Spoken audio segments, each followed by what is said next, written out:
I'm Poorna Jagannathan. I'm an Indian American actor, producer, and activist, and I am delighted to help vote Kamala Harris in as our next president. So, Poorna, I first saw you supporting Kamala Harris actually when you interviewed her on stage. Yes.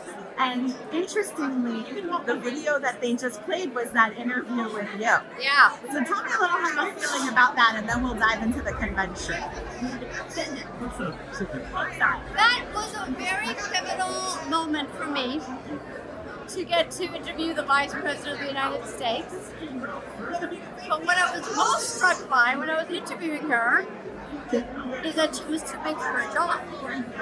And that is a feeling I had that I've never had before. And when she stepped into the role, and I'm Indian, so there's a whole there's always a divinity at work, there's always a fate at work. When she stepped into where we are today, it just felt like all the paths of destiny and fate and divinity have all conspired to bring us here today. So tell me what brought you here. I don't think this politics is over. I think regardless of the party you're with, Republican, Democrat, Independent, undecided, uncommitted, wherever you're at, today feels this election. Of course, I think a lot of it is being couched for not Donald Trump, but what these days of the convention is understanding what it is for. And it sounds like, for me, every issue that I care about deeply and every issue that I want to care about but don't have the bandwidth is being addressed here. I care deeply about reproductive rights. As a survivor of sexual violence, I care deeply about justice and how that works. I care deeply about a ceasefire and release of hostages. I want to care deeper about housing. I want to care deeper about education. And I'm sitting here understanding that she has the vision and the bandwidth. She runs a multi-front campaign and hope for multi-front solutions. I think she is bigger than any other candidate that I have ever come across. You mentioned Gaza. Yeah. You have been outspoken on this. Yes. I think since pretty early on in the conflict. Yeah. I joined the South Asian Women for Harris call. Yeah. You were the first person to mention Gaza on that call, which can feel like a third rail. Since then, it comes up, obviously at this convention it's come up. Tell me how you're feeling about Kamala Harris's reaction to Gaza. She's called for a ceasefire, but She's what? She's called for a ceasefire. There is advocacy of a ceasefire. But Yes. I'm not going to try to rephrase this so that it's more like, what do you think about? Maybe let me rephrase this too. Why do you keep bringing up Gaza in the settings where you've been voicing support for Kamala Harris? Does that feel? It's a good question. I had a very different stance when Joe Biden was talking about it. It just felt like he had a very certain agenda and very certain plan when it came to Gaza. And there was no penetrating, there was no conversation. It felt like stubbornness. His worldview, his point of view, his actions just felt very unreceptive to the world, to what the world was saying. And of course, I deeply, deeply want the release of hostages. I deeply want a ceasefire. And I feel a huge stake in it because it's my tax dollars being used to kill people who look like me and have struggled like my people have struggled. There's so much, and the truth is, even that's the day you talk about humanity, you look at values, you talk about love, you talk about coming from the heart. There's a dissonance in our foreign policy when it comes to Gaza and what we're saying on our domestic policy.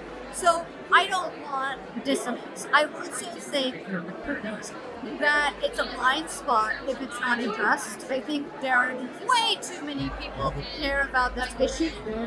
Not only Muslim daughters, but young people and so many different people who, for this, is a central issue.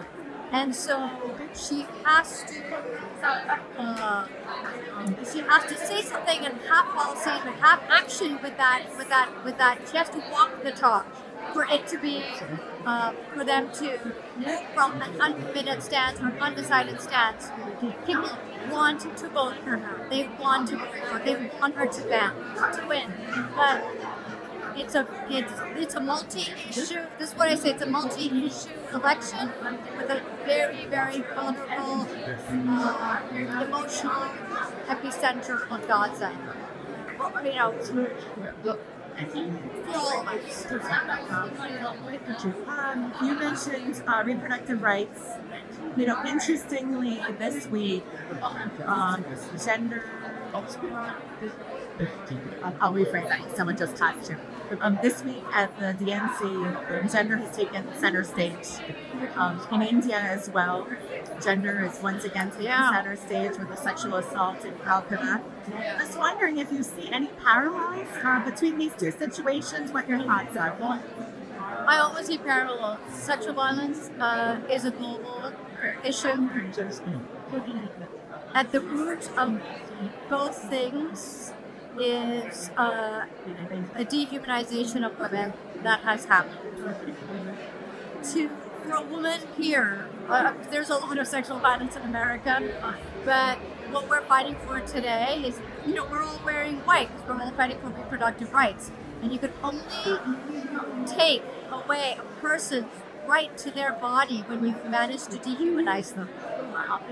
And in America, it manifests certain ways, and in India, it manifests certain ways. And women are the worth of women is on the balance today. The worth of women is what people are talking about in India. And so there's a lot of connection. The violence manifests in very different ways on the surface, but that's what it's at the center of.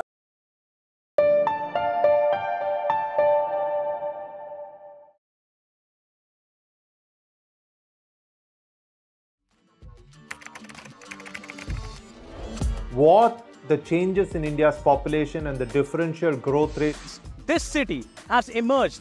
We have a very special guest on the record. The interview. The role that the US side played at that point of time. पूरी दुनिया की नजर. Assume my phone is tapped. I can probably say hello to Mr. Modi.